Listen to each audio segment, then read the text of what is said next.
this, he comes around with half a lap to go. $27,500 at stake to win this one today. And Buddy Baker has not won the Grand National NASCAR race since Charlotte 2 years ago. And this is going to be a very big win. The checkered flag is out. And Buddy Baker takes it to win the 21st running of the Southern 500. And you think the Cotton Owens crew isn't happy. Brother, there'll be a celebration tonight in Darlington.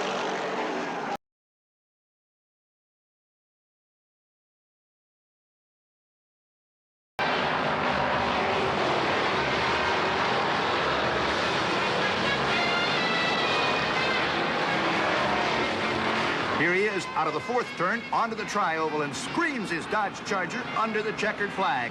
Buddy Baker wins the Charlotte World 600. He wheels his big red Charger right to the entrance of Victory Lane and stops.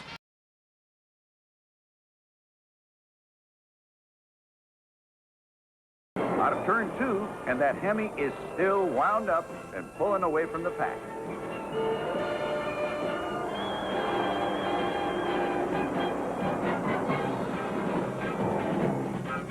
Onto the front chute. After 400 laps, Buddy Baker slides his Dodge Charger under the checkered flag, winner of the world's longest stock car race. David Pearson goes home with the second place money. Cale Yarborough third, Bobby Isaac fourth, Benny Parsons finishes fifth.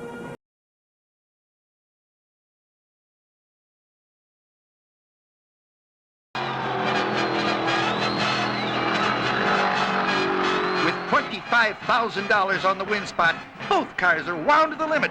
Tack needles way over the red line. Two four-wheeled missiles are screaming down the back chute, and David is closing.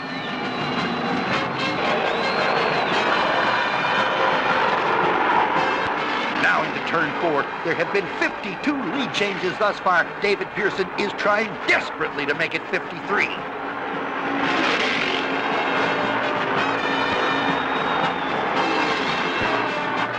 There goes the slingshot out of the dogleg, but he can't do it.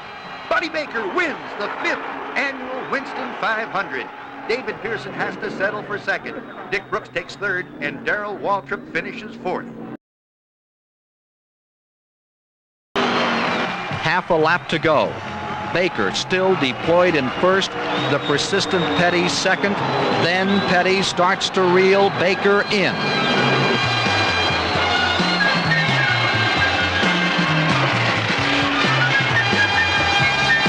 At turn 4, Petty sets up the slingshot by Baker for the finish. But Baker refuses to be intimidated by the master, forces Petty out of the throttle. Buddy Baker, the winner.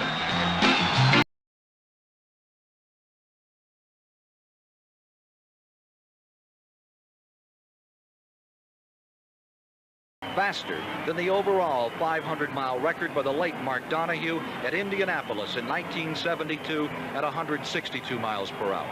In a draft with Virginia's Lenny Pond Car 54, the Pepsi-Cola Chevy, Charlotte, North Carolina's Buddy Baker is about to take his third straight victory at the fastest race course in the world. Baker wins the 1976 Winston 500, averaging 169.887 miles per hour, a new world record for 500 miles. For his crew, and in particular for 25-year car builder Bud Moore, it's one of the finest of days. And with Donnie Ellison, that's car number 11 and car number 1 right near him. Those cars are one lap down to him. And here comes Buddy Baker. This record crowd of more than 60,000 people standing. This is going to be an extremely popular victory for the big guy as he flashes by and gets the checker. Buddy Baker ends that long drought that I'm sure he thought would never end with the victory here today. A very popular one for Elsie Wiley Baker Jr. Donald Waltrip smoking, and Donald Waltrip spun in turn 3 and 4. He's going up towards the barrier. He's avoided the barrier, but there's cars behind him. Can they avoid him? They've avoided him. It's quite clear there. It seemed to have a problem there. I dare say the engine seized up on him. There was oil in the rear wheels because the way he spun, we saw smoke going up there, and the yellow has come out. And simultaneous with that incident, Frank Warren lost the tire in turn number 2. There it is. It has rolled into the infield. Frank Warren, his car in turn number 2, spinning into the grass, and so this one will obviously finish under the yellow flag. So what might have been a very close and very exciting finish will find Buddy Baker taking the checkered flag alongside the yellow.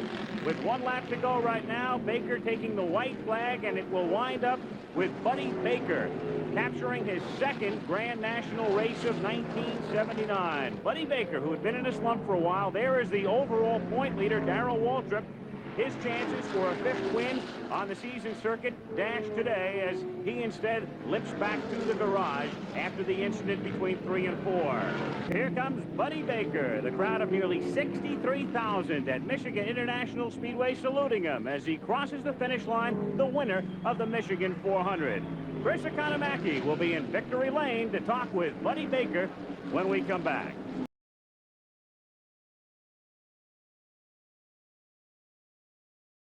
Bonnet just coasting around here at the end of the race. Well, what a situation this is. Where's Dale Earnhardt? Nowhere. He can't. The white flag is out. White flag is out on the field. They are under caution. Baker is streaking around to win this race, and even under caution, it will be the fastest race in history. Here he is coming out of turn number 4.